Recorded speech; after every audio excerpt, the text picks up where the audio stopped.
Kemudian puisi itu harus meredam emosi. Tadi saya ulang lagi, puisi itu harus meredam emosi. Nah, kalau puisi meredam emosi dalam langkah-langkah puisinya Joko Pinurbo tadi adalah langkah 4. Duduklah tenang-tenang di atas batu yang kelak akan menjadi batu nisanmu. Bernama Joko Pinurbo atau disebut dengan Jokpin. Mungkin di antara Anda ada yang pernah mendengar? Ada. Beliau sudah meninggal orangnya. Tetapi puisinya yang saya ingat adalah cara menulis puisi. Kalau tidak salah judulnya itu. Cuma saya lihat ya. Ini saya bawa judulnya langkah-langkah menulis puisi. Puisi dia judulnya langkah-langkah menulis puisi. Ini puisi loh, ini puisi ya. Puisinya judulnya adalah langkah-langkah menulis puisi. Tapi ini puisi. Ya, puisinya Joko Pinurbo. Saya baca ya. Nanti saya baca puisi saya. Langkah-langkah menulis puisi Joko Pinurbo. Langkah pertama, duduklah. Langkah kedua, duduklah dengan tenang. Sudah tenang belum? Sudah ya. Langkah ketiga, duduklah dengan tenang di atas batu. Kebenaran ini batu ya, bukan karpet. Pas batu puisi ini ya, pas kan? Langkah keempat, duduklah dengan tenang di atas batu yang kelak akan menjadi batu nisanmu. Jangan protes dulu.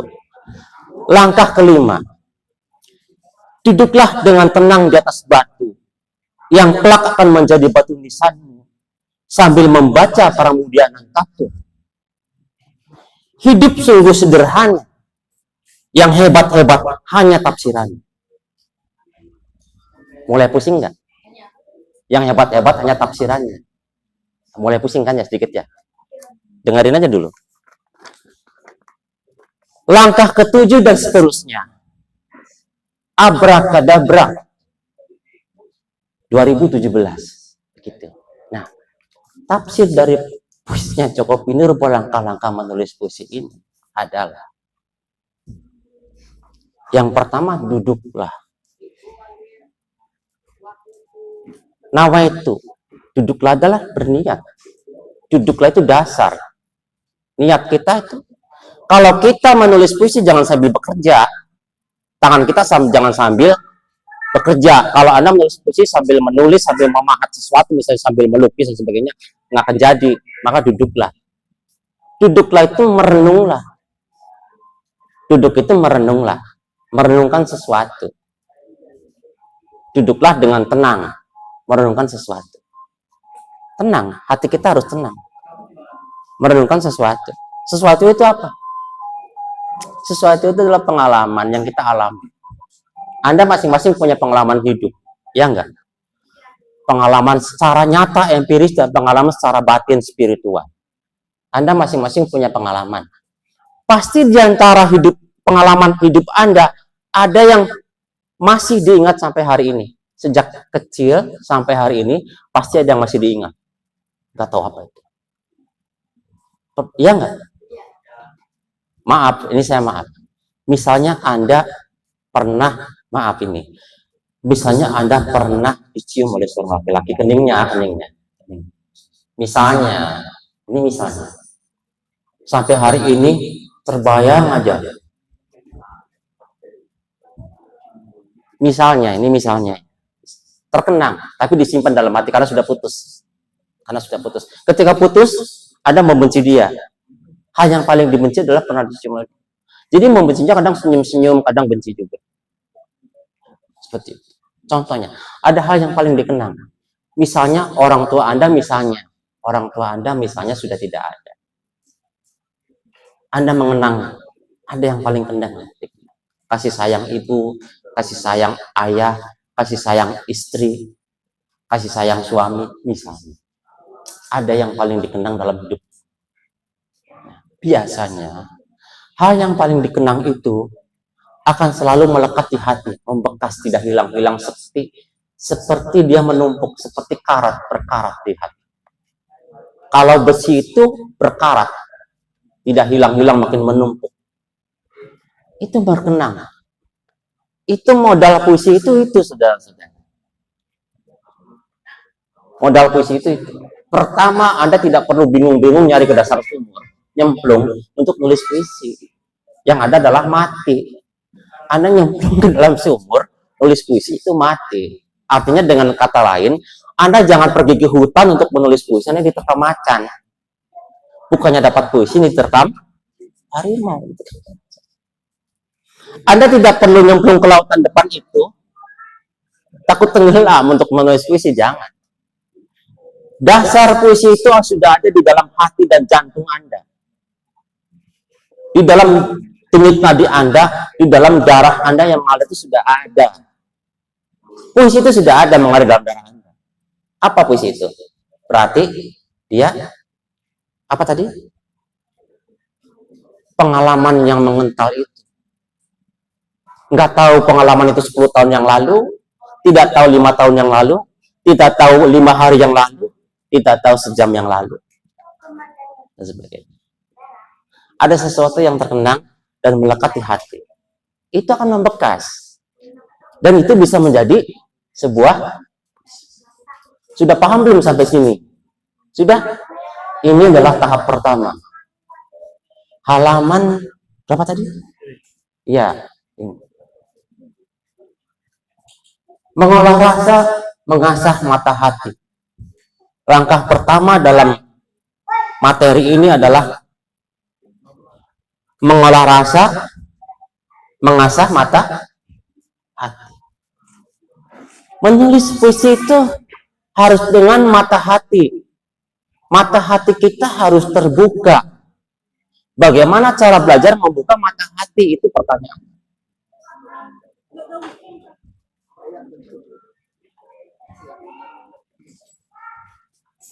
Dengan perasaan. Jadi menulis puisi itu dengan perasaan.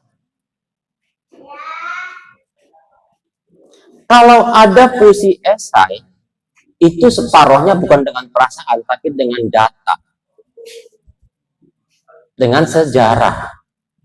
Maka mencoplok sejarah dan data dimasukkan dalam sebuah puisi, dipoles pilihan katanya menjadi puisi esai. Gabungan antara esai dengan puisi. Jadi di NJA membuat program jurusan baru namanya puisi esai. Boleh-boleh saja. Dalam dunia sastra itu boleh. Yang penting sastra boleh lah gitu. Mau puisi esai, mau puisi opini, mau puisi artikel juga boleh. Semuanya boleh saja. Yang penting puisinya bagus. Yang penting puisinya bagus. Anda mau membuat donat bom, donat apa boleh. Yang penting donatnya enak. Seperti itu ya. Perasaan yang diolah. Jadi kita harus mengolah perasaan. Bagaimana caranya? Kira-kira bagaimana? Ada yang bisa menebak tidak caranya? Mengolah perasaan itu seperti apa sih? Ya, harus peka. Peka itu disebut dengan intuisi. Mengolah intuisi.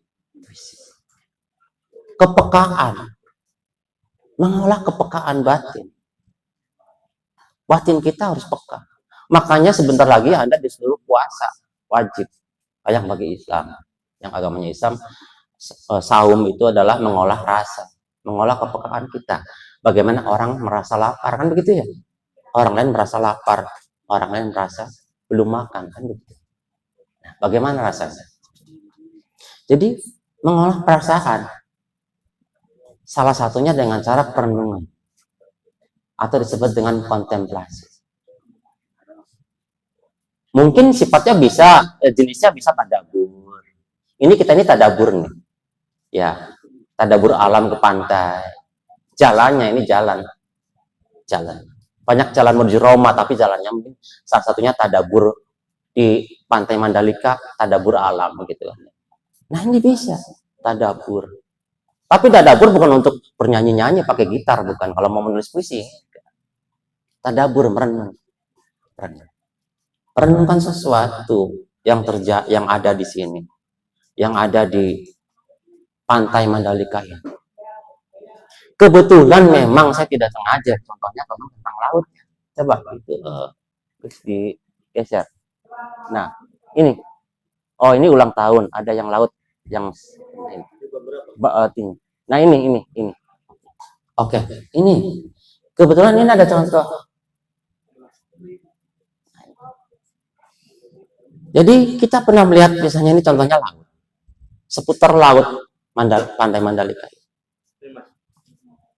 Iya, ini. Laut, ya. Nah, ini. Lihat ini ya. Ya, saya bergeser ke sini gak apa-apa kan? Di sebuah hotel di tepi laut. Nah, ini wisma bukan hotel ya. Di sebuah wisma di tepi laut. Ganti aja kan seperti itu ya. Aku memandang ke laut. Bersama ayah dan ibu. Ayah dan ibu misalnya di sini tidak ada, Anda bersama teman-teman kan? Di tepi laut aku merasakan kenyamanan. Ini biasa, lihat ya. Puisi itu kesannya memang tentang laut. Jika telah lebih dalam lagi, maka ada kekaburan dalam gambaran yang ditimbulkan oleh beberapa kalimat dalam puisi itu. Kalimat ini meloncat-loncat ke sana kemari. Kadang berbicara tentang laut, kadang berbicara tentang televisi, kadang berbicara tentang film.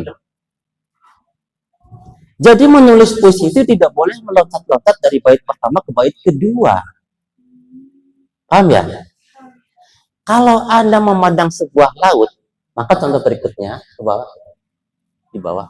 Nah, enggak, ada lagi contoh ke bawah. Mana ya? Oh, enggak ya, tidak ini ya. Di atas, plat yang masih laut itu.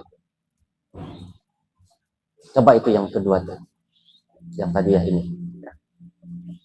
Mana ya? Nah, udah gini. Puisi itu harus diubah. Puisi seperti itu harus diubah. Aku memandang laut di wisma ini, di antara jejak-jejak sunyi ini, aku memandang laut sendiri di tepi misalnya. Ya, kalau melanjutkan itu, harus melanjutkan kalimat itu.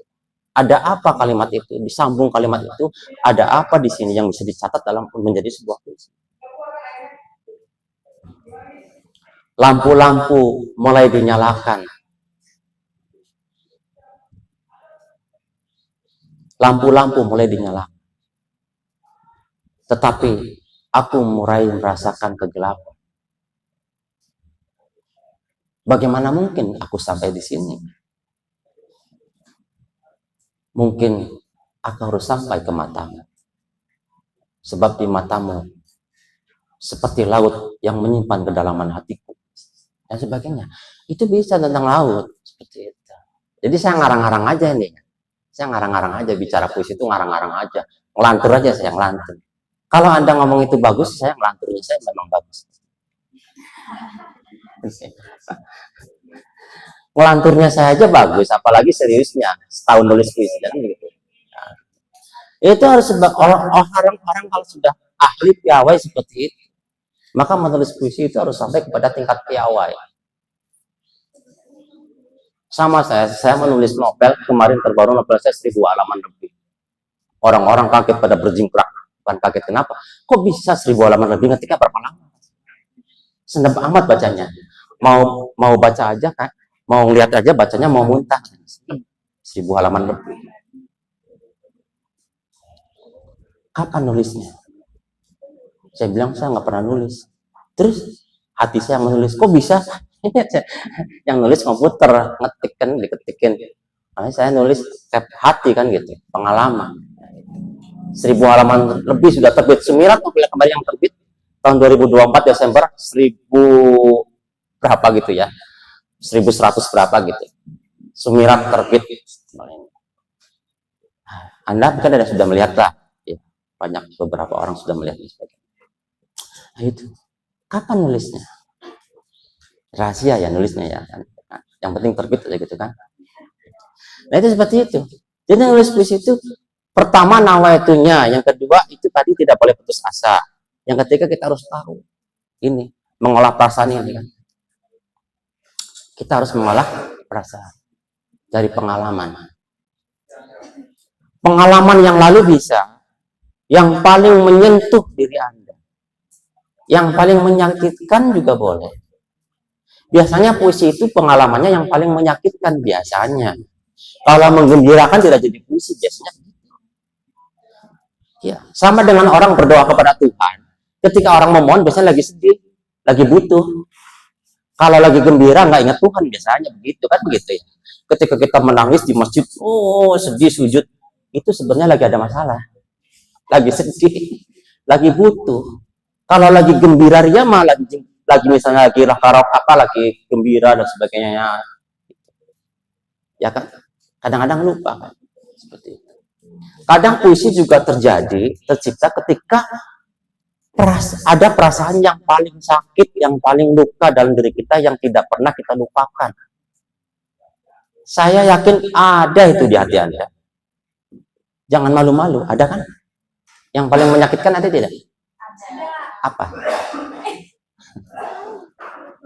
Kalau boleh tahu saya tahu apa yang paling menyakitkan? Ditolak ditinggalin pacar, ditinggalin seseorang, orang itu selingkuh dengan cewek lain. Itu yang paling menyakitkan. Tapi diingat, sampai hari diingat, teringat kan? Iya. Mau tidak itu dijadikan puisi kebenciannya, puisi sakit itu bisa tidak? Tapi puisinya itu jangan kasar. Puisi itu tidak boleh emosi. Puisi itu harus meredam emosi. Kalau tidak meredam emosi namanya pamflet. Tahu pamflet? Untuk demo itu namanya pamflet. Untuk demo. Nah, puisi jangan memakai emosional. Turunkan pejabat itu dari kursinya. Jangan biarkan dia berpangku. Jangan biarkan dia mengunyah koki di situ. Itu masih kasar. Dia mau menurunkan pejabat itu masih kasar seperti itu kalimatnya. Kalau puisi nggak seperti itu. Rendra menulis puisi jenis seperti itu, tapi tidak seperti itu. Rendra itu menulis puisi jenis pamflet. Ada salah satu pamflet, tapi tidak seperti itu. Dia bercerita tentang pelacur-pelacur di kota Jakarta. Di dalam nyanyian angsa. Pelacur yang disuntik vitamin C oleh dokternya. Kasih dia vitamin C. Cukup katanya, vitamin C saja. Si cewek itu terus berjalan ke seorang pastor dan sebagainya. Dia bercerita menarasikan puisi itu dengan baik begitu. Taufik Ismail menulis puisi tentang sebuah cerita tentang narasi tapi dengan baik. Kalau Anda menulis puisi tentang satu narasi tentang sebuah cerita harus baik begitu. Ya. Jadi satu mengolah rasa, mengasah perasaan harus. Kalau perasaan tidak peka, contohnya begini. Anda dengan teman ke warung, traktir ceritanya nih. Yuk Yuni kita makan. Yuni, Ani semuanya diajak makan bakso. Begitu sampai warung, oh ya, kamu jangan makan bakso, makan kerupuk aja sama cireng ya. Iya, kan yang namanya orang disuruh. Iya nanti saya yang bayar. Dianya makan bakso semangkok nambah lagi. Temannya makan cireng, makan bakwan, makan goreng tempe, makan kerupuk, minum air putih, dia minumnya jus. Yang nyuruhnya, yang traktirnya. Itu tidak peka. Teman-teman yang lihatnya langsung, baksonya enak amat, saya disuruh makan cireng begitu. Kepekaan kita itu kurang. Salah satu mengasah kepekaan perasaan itu seperti peka. Perasaan itu peka. Paham ya? Ada anak meminta-minta datang. Peka, tersentuh hatinya. Maka Toto Sudarto Bachtiar menulis puisi tentang gadis kecil peminta. Gadis kecil berkaleng kecil. Jika kota ada, di kotaku hilang tanda dan sebagainya. Pernah baca puisi itu? Aduh, bagaimana cara melihatnya ya? Itu ada puisi Toto Sudarto Bachtiar tentang seorang gadis kecil berkaleng kecil. Dalam kurung dia seorang pengemis kecil. Mengapa Toto Sudarto Bachtiar, seorang sastrawan Indonesia, menulis tentang gadis kecil berkaleng kecil? Karena perasaannya peka. Dia tersentuh melihat seorang pengemis kecil. Tapi kalau Anda ingat hutang, ya tidak ingat itu. Kalau Anda ingat ke pacar terus setiap hari, mana mungkin ada pengemis datang ya diusir lah. Ya nggak ada. Nggak ada tersentuh hatinya. Tidak ada kepekaan. Gitu. Ya, maka penyair belajar menjadi seorang penulis puisi, menjadi seorang penyair sejati, harus memiliki kepekaan perasaan. Sudah paham sampai langkah pertama ini? Paham ya? Bisa tidak kira-kira mengolah perasaan? Bisa ya? Saya yakin yang datang ke sini perasaannya peka, karena semuanya mencintai sastra kan? Ya kan? Itu ya. Nah, semuanya menyukai sastra. Yang kedua, memadukan imajinasi. Puisi itu hidup, lahir dari imajinasi. Dari pengalaman tadi, pengalaman yang mungkin 5 hari yang lalu, 10 tahun yang lalu, 5 tahun yang lalu, seminggu yang lalu, itu bisa tidak dibuat sebuah imajinasi? Bisa ya. Imajinasi dalam puisi itu, ya, imajinasi dalam puisi itu dituangkan bukan dengan bahasa biasa, tapi yang disebut dengan pilihan kata. Tidak dengan puisi biasa. Maukah kamu berjalan-jalan dengan saya malam ini? Itu biasa tidak? Biasa tidak? Apakah engkau mau mengukur jejak pada malam hari ini? Misalnya, mengukur jejak sepanjang kesunyian malam ini? Itu biasa tidak? Enggak. Nah, seperti itu. Seperti itu. Maukah kamu kuajak untuk mengukur jejak sepanjang lautan ini? Biasa tidak? Enggak kan? Itu puisi seperti itu. Mengukur jejak sepanjang lautan ini kira-kira berapa kilo ya? Dari sana sampai ada berapa tapak orang gitu tuh. Maukah kita mengukur jejak di sepanjang lautan pada malam ini? Mau tidak? Mau tidak? Itu biasanya tidak. Kalimat itu tidak biasa kan? Ada sesuatu yang indah tidak? Kalimat itu ada sesuatu yang indah tidak? Kenapa Anda merasakan sesuatu keindahan di situ? Kenapa? Kenapa Anda merasakan keindahan dalam kalimat itu? Dibandingkan dengan kalimat, mau tidak kita malam ini jalan-jalan di pinggir laut? Beda tidak? Beda. Bedanya di mana? Saya pegang ini agak nyetrum sedikit. Bedanya di mana? Iya.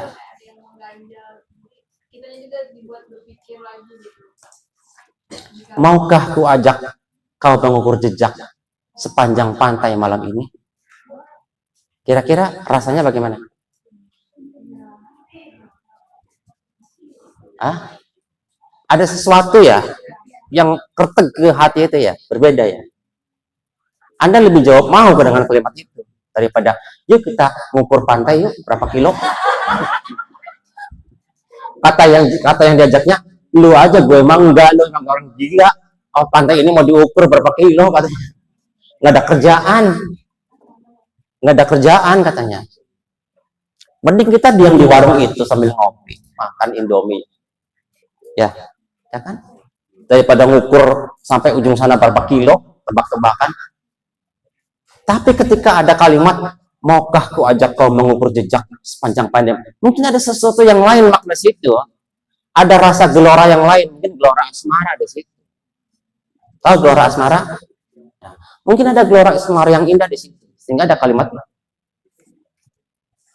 Maka kalimat kedua dan kalimat pertama tadi menjadi berbeda, rohnya, marwahnya berbeda, rasanya juga berbeda antara coklat dengan pisang goreng. Benar? Anda milih mana, coklat dengan pisang goreng? Cewek biasanya milih mana, coklat? Saya coklat, ini pisang goreng, milih mana? Nah, yang milih pisang ini puisi-puisinya ini sederhana.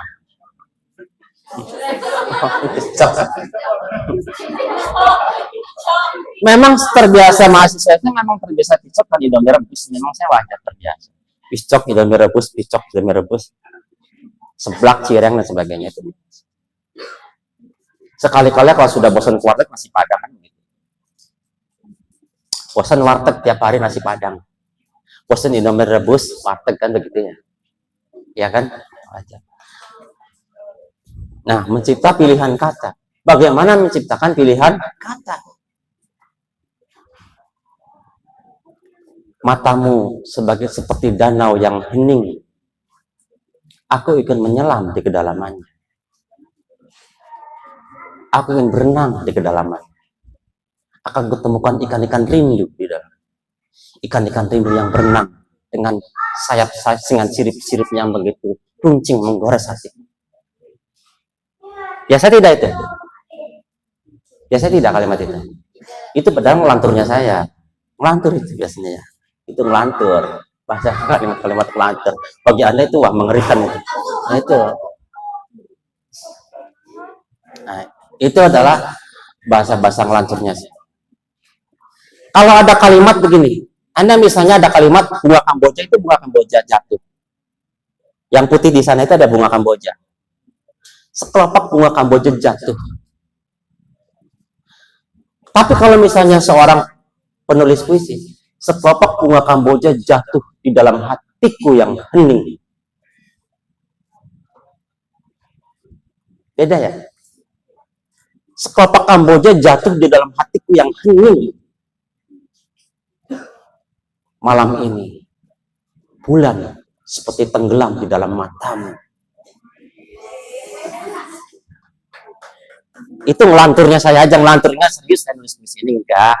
Itu hanya igoan aja ya. Itu hanya igoan.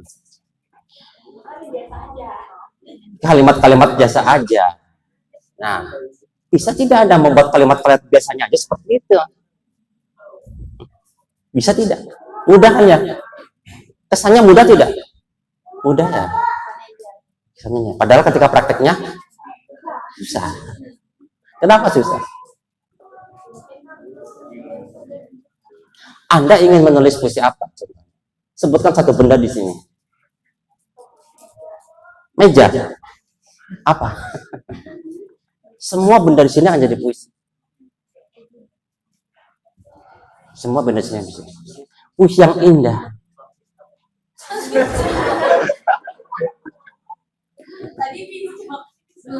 Iya, bisa seperti itu. Tenang aja, nanti saya kapan waktu saya lebih perdalam lagi materi praktiknya menulis puisi itu seperti apa. Kemudian puisi itu harus ada gagasan. Di dalam puisi tidak kosong, ada gagasan, ada sesuatu yang berarti, ada sebuah pemikiran.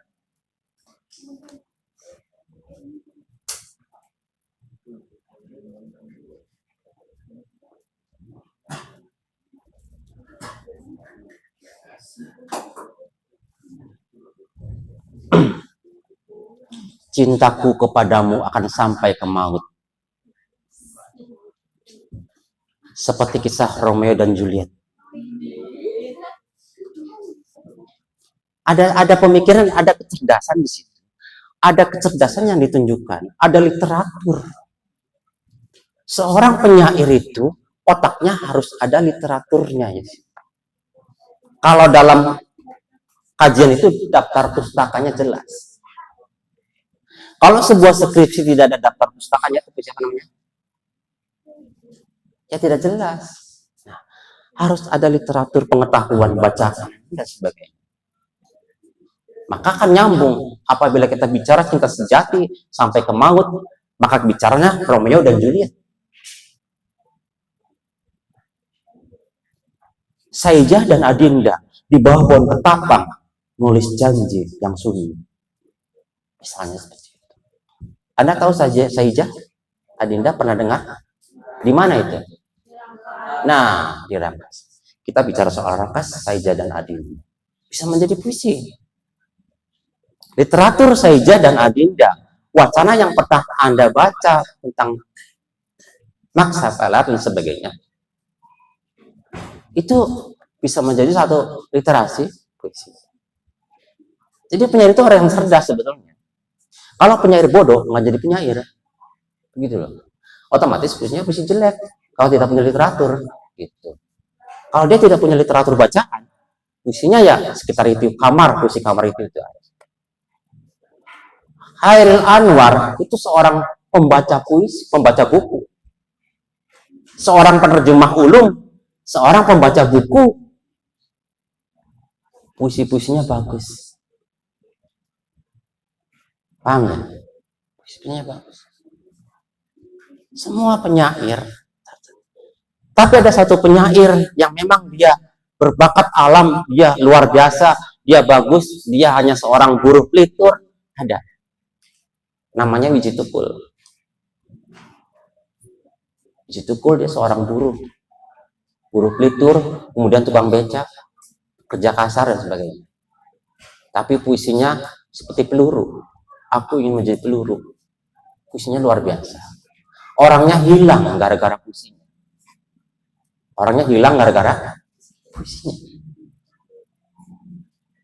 Lenyap tanpa bekas gara-gara puisinya. Puisinya yang paling saya ingat adalah itu tadi. Ketika rakyat berbisik-bisik katanya, kita harus waspada. Iya. Apa? Hanya satu kata, lawan. Itu sering dikutip oleh slogan-slogan mahasiswa kalau demo, hanya satu kata, lawan. Dari mana sumbernya itu? Dari puisinya Wiji. Hanya satu kata. Apa? Coba teriakan sekarang. Hanya satu kata. Sering kan diteriakan oleh mahasiswa itu, sering kalau demo. Hanya satu kata. Cuma mahasiswa itu kadang baru hanya bisa ngikut doang. Hanya satu kata, lawan. Tidak tahu sejarah. Satu dua orang yang tahu sejarah kata itu. Itu adalah puisinya Wiji Tukul. Kalau rakyat berbisik-bisik, kita harus hati-hati. Itu puisinya beberapa ini ya. Asik banget puisinya itu. Hanya satu kata. Kemudian puisi itu harus meredam emosi. Tadi saya ulang lagi, puisi itu harus meredam emosi. Nah, kalau puisi meredam emosi dalam langkah-langkah puisinya Joko Pinurbo tadi adalah langkah 4. Duduklah tenang-tenang di atas batu yang kelak akan menjadi batu nisanmu. Jadi, dalam menulis puisi kita harus menimbang dua kehidupan.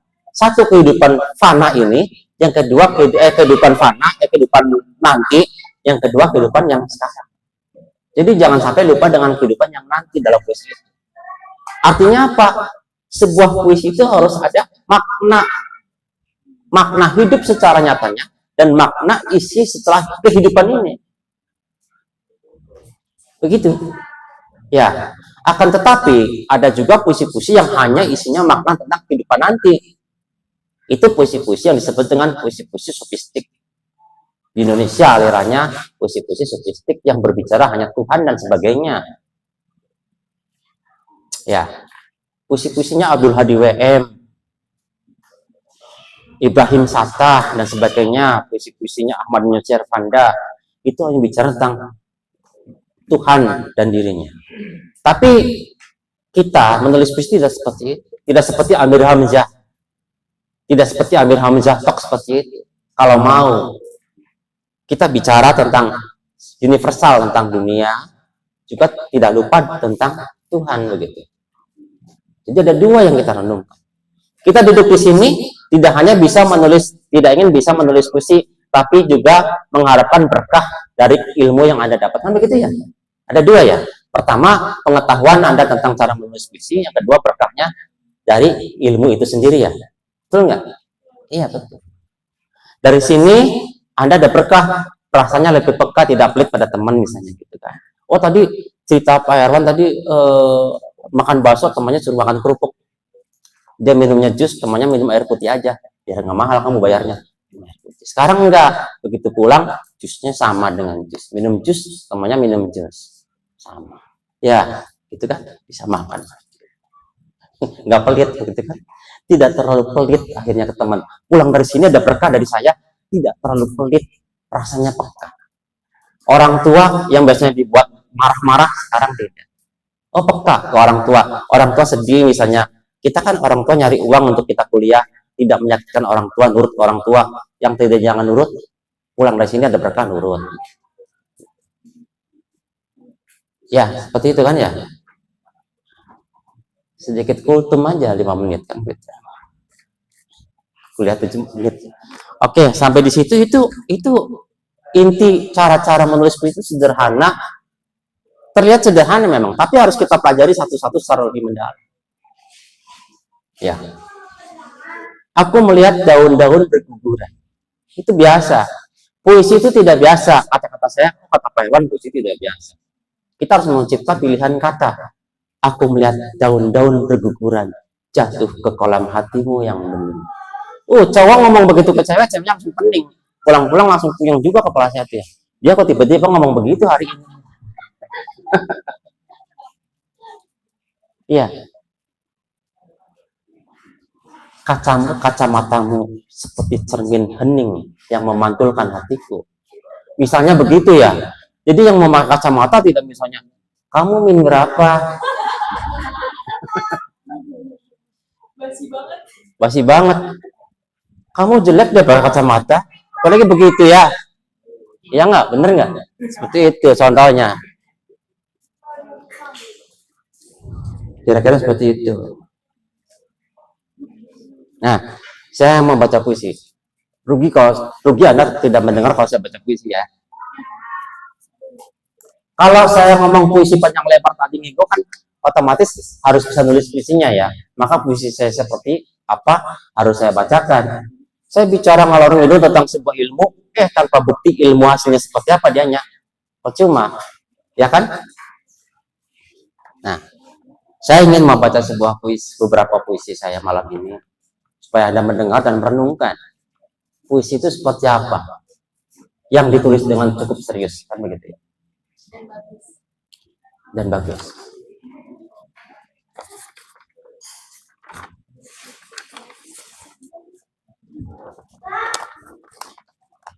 Misal aku menunggu pagi di Palestina.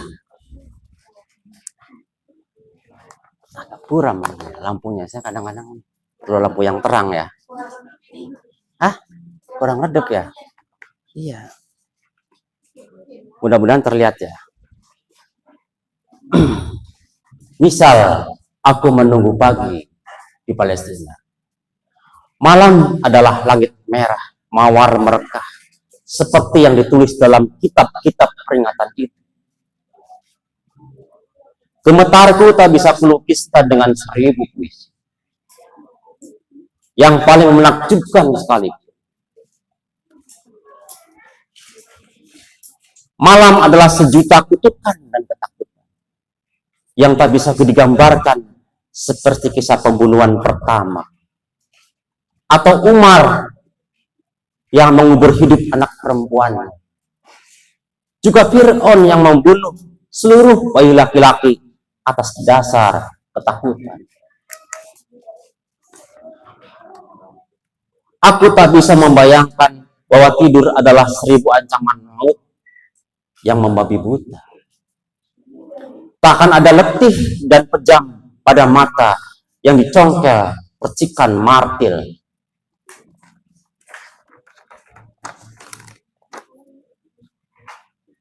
Malam adalah 1000 iblis yang berlari ke jalur utara. Aku tak bisa membangunkanmu, sebab tidurmu melampaui seluruh malam dan kegelapan. Langit tak menyimpan bulan, dan dongeng adalah hantu yang paling terbakar.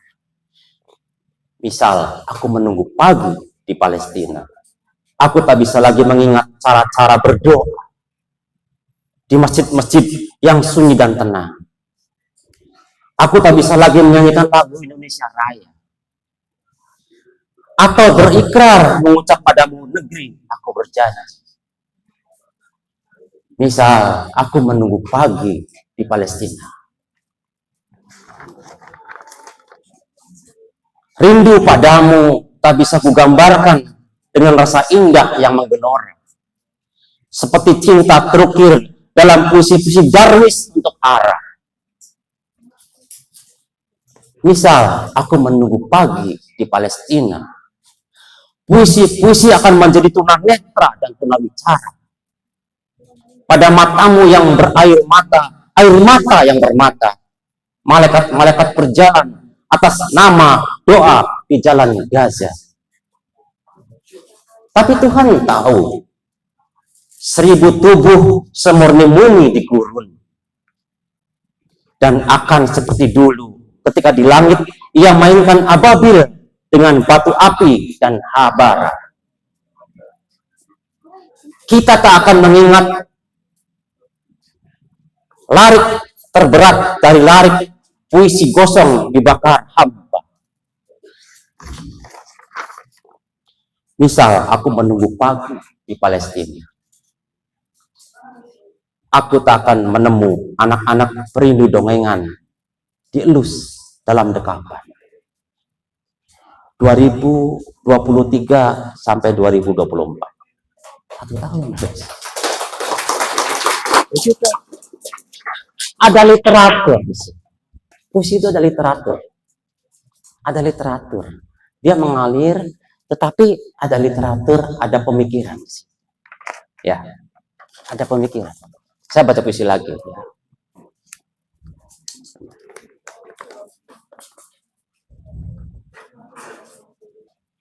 Saya sebenarnya kurang terang, cuma mata saya agak susah, samar ya. Ada puisi ini aja nih.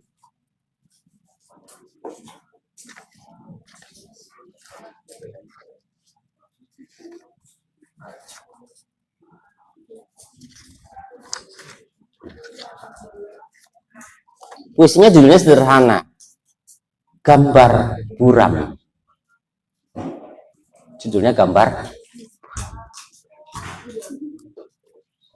Bicaralah tentang apa saja di kota itu. Asal jangan bicara tentang kitab-kitab suci dan kitab-kitab yang diagungkan. Jangan bicara tentang roti dan anggur dan tubuh yang disalib di Golgota. Bicaralah tentang apa saja di kota itu. Asal jangan kau gambarkan tentang dirimu yang seperti paus.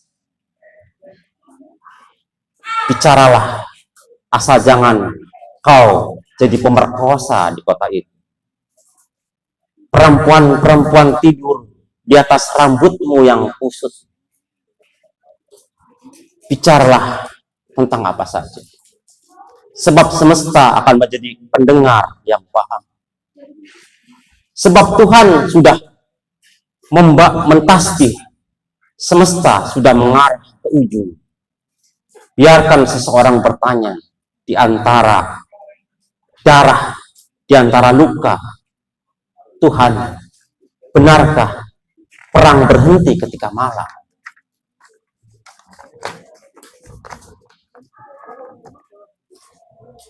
Juru selamat dari timur, akankah kau tiba di pucuk-pucuk pohon Natal dengan pedang Daud yang dijanjikan itu?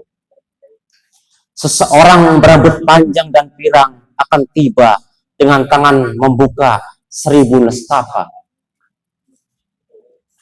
Bicaralah tentang apa saja di kota itu, asal jangan bicara tentang anak Tuhan yang kau bayangkan di masa depan. Di jam Gaza tak ada yang bisa dilahirkan dari rahim yang membeku. Waktu adalah menit yang teramat keji, menebas batang leher yang tak pernah menemu seteguk kesejukan. 2023. Puisi saya. Nah, ada sebuah puisi yang sekarang menarik itu, puisi ini puisi untuk puisi pertanyaan ya. Puisi singkat untuk Benyamin Netanyahu. Tahu Benyamin Netanyahu? Siapa? Siapa? Sekjen PB apa Benyamin Netanyahu siapa? Menteri dari siapa? Coba yang tahu tidak? Perdana Menteri Israel, betul. Puisi singkat untuk Benyamin Netanyahu. Pagi dengan segelas kopi terlalu indah bila harus kusandingkan dengan pertanyaan-pertanyaan untuk. Selamat pagi Netanyahu. Apakah hari ini otakmu masih bekerja dengan sehat? Dua anak perempuan menggenggam boneka di antara maut pagi. Ketika sebuah ledakan dimulai pada aba-aba yang pertama. Dari jalur Gaza ke Tel Aviv, doa bergemuruh di Petah Tikwa. Orang-orang mengibarkan bendera dengan tubuh separuh terkoyak. Selamat pagi, Netanyahu. Apakah hari ini otakmu masih bekerja? Dari jalur yang hancur, cinta tak lagi terukir indah seperti puisi Darwis untuk apa? Gerimis darah di sepanjang Al Jazeera turun dari langit terkutuk musuh para nabi. Tuhan, misal aku menunggu pagi di Palestina, tentu aku tak bisa lagi menyanyikan lagu kebangsaanku Indonesia Raya. Selamat pagi Netanyahu. Apakah hari ini hatimu masih sebagai manusia? Sepanjang jalur Gaza, seseorang baru saja menerbangkan capung api ke arah bocah yang baru saja menyusui. Tuhan, apakah derita hanya sekedar rasa yang sedikit menyiksa? Ayat-ayat yang pernah ada di gurun, nabi-nabi yang pernah lahir di gurun, tak menyentuh hatimu yang takut dan berduri.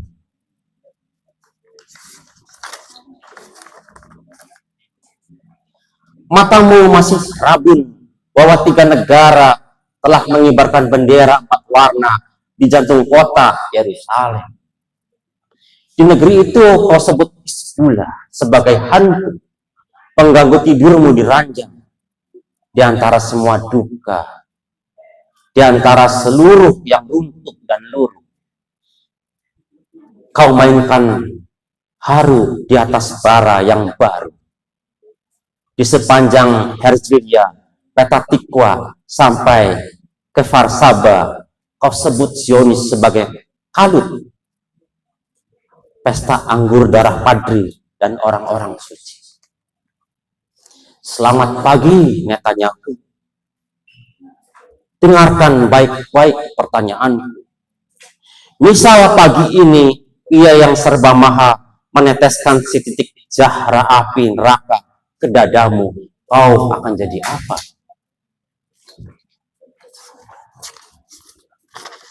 Itu ya. Itu sebuah puisi puisi yang sesungguhnya saya ketik dengan benar begitu ya. Bukan puisi-puisi saya tadi, igon-igon tadi itu tentang laut. Tapi Anda harus belajar tentang igon-igon puisi seperti itu.